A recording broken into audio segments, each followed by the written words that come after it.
Minuta za družino na Radiu Aktual Kum. Danes se sprašujemo, ali je starš lahko preveč zaščitniški do svojega otroka? Vsak starš svojemu otroku želi najboljše in na neki točki verjetno vsak čuti, da bi svojega otroka rad zaščitil prav predvsem pred celim svetom, ki je tako zelo drugačen od nedolžnega otroštva. Žal ali pa na srečo se moramo kot starši zavedati, da je otrok ločen posameznik, ki je seveda nekaj let povsem odvisen od vas, a hkrati osebnost, ki bo nekoč rabila najti svoje mesto na tem planetu. Naloga starša je torej, da otroka pripravi na svet.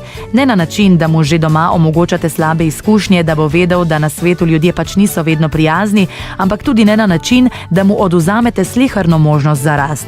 Starši, ki so tako zelo tesnobni in ki doživljajo močan strah pred tem, da bo otrok v nevarnosti, bodo na otroka prenesli občutek, da so ves čas v nevarnosti, občutek, da ne zmorejo nikoli narediti dovolj dobro in poleg tega bo otrok porabil ogromno energije, da bo najprej poskušal pomiriti vas kot starša. Kaj lahko storimo? Če se kot starši zazrete vase, boste vedeli, kaj oziroma koliko je funkcionalna stopnja skrbi, ki je popolnoma upravičena, kdaj pa je tista meja, ki pa je tudi vam naporna.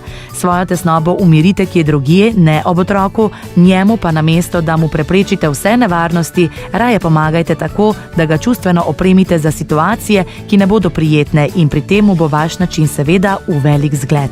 Minuta za družino na Radiu Aktual Kum. Rubriko Minuta za družino pripravlja Eva Erpič iz Društva Človeška toplina.